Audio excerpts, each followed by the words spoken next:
impacts on the inflation and the cost of living. And therefore, we are, as you are, looking for ways every day to see how to bring down and make our economy a competitive destination for investors, where cost of living for our people who are employed in industry would be able to make this economy a competitive destination so that you can attract investors.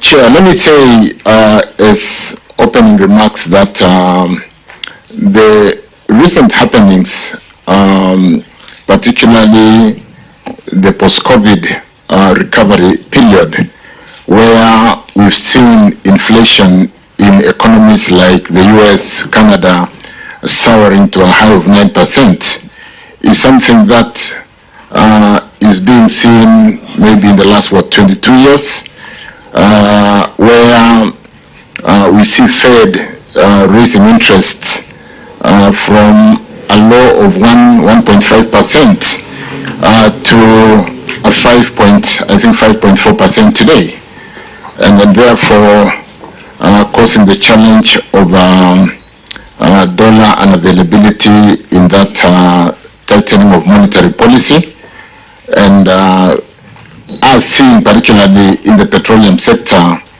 unavailability of dollars because investors find it better to have their dollars sitting in investments, cash deposits, as opposed to allowing them to trade. But that is basically a post-COVID recovery of the inflation, where the US has decided to basically mop up the dollars they had issued during COVID to sustain their economies.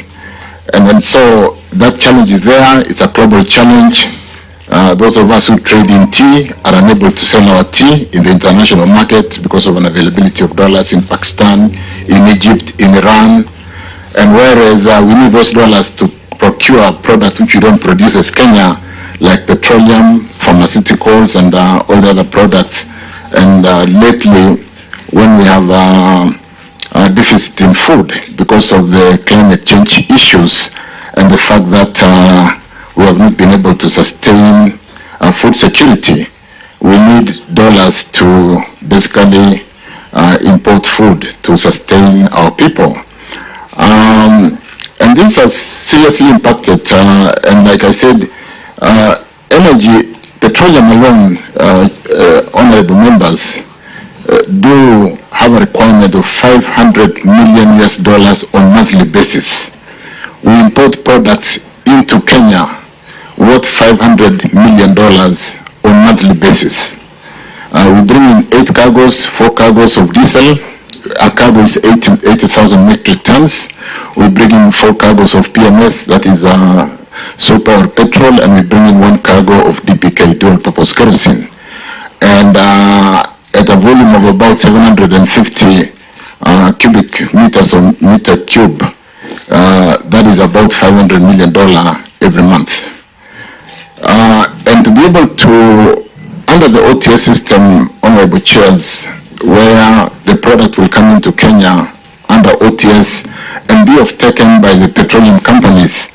Luckily, this product came off balance sheet. It is not traded by government, it is traded by the oil industry.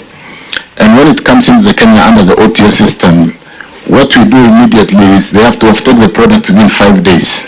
So you see a sacking of $80 million, $160 million, because we receive 2 cargoes every 2 weeks. So we'll require to pay $160 million every week to be able to off-take 2 cargoes, and a cumulative of $500 million for the month.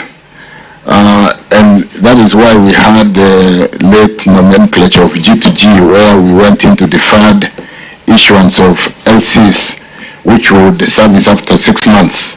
And what that entailed, Honorable Chair, was to basically say, instead of paying for petroleum products on spot purchase every 5 days when the ship docks to Mombasa, on an LC that is issued and unwound immediately, let's go into relationship with governments who would understand the situations that we found ourselves in, and do an MOU, a memorandum of understanding, do a framework agreement where we would bring products on deferred LCs that would service every 6 months, or every LC would be serviced at an age of 6 months, and that basically there will be no accumulation of paying 6 months ago, but paying as they mature for every cargo.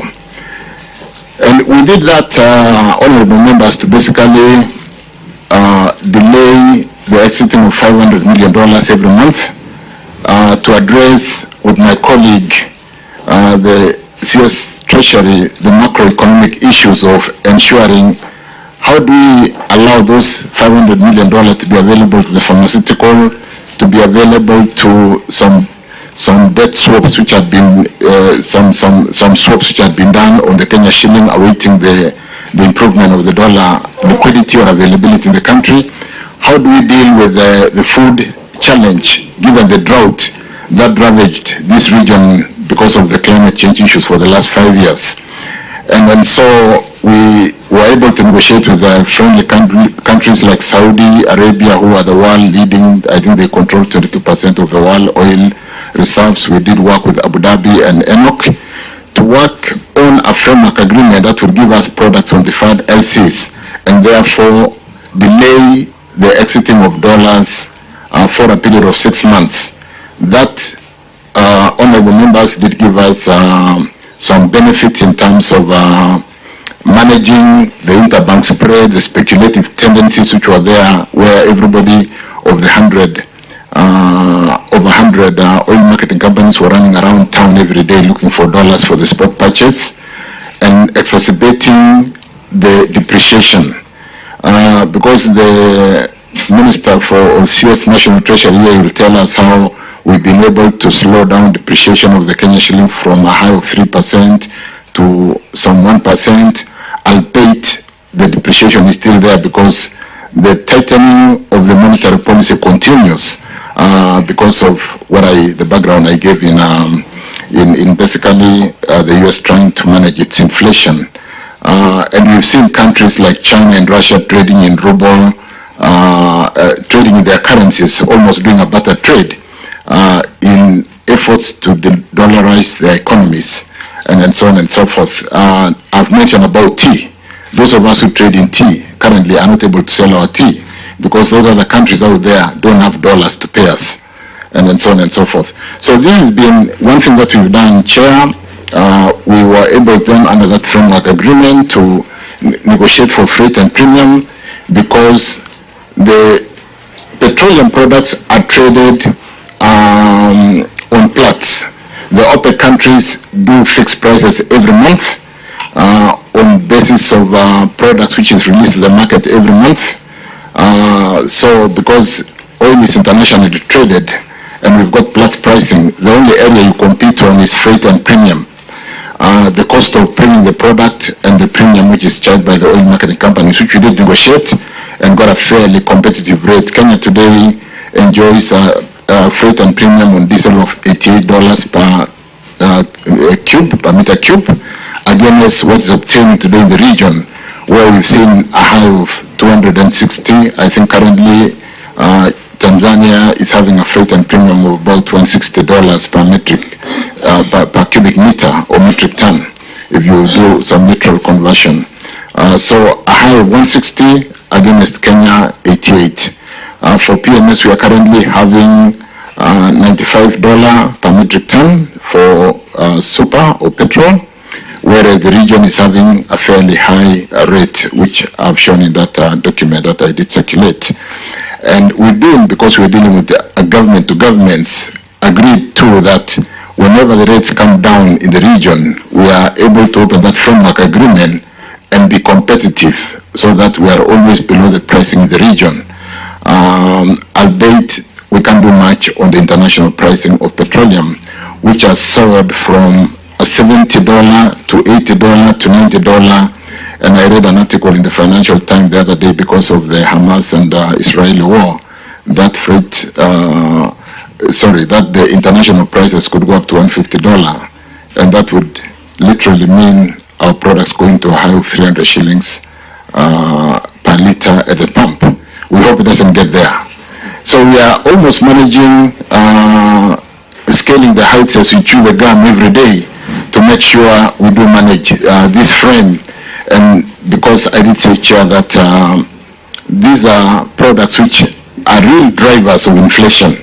And so we are conscious, honorable members, we are working on it on a day-to-day basis to make sure that though it's a global challenge, we do obtain the best pricing for our country.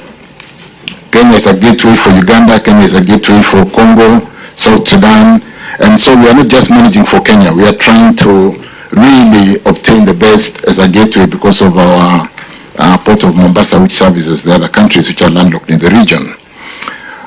So far, what are the benefits? I've mentioned a bit that we've slowed down the depreciation, honorable members, chairs. We've managed the interbank. I think Professor Njuguna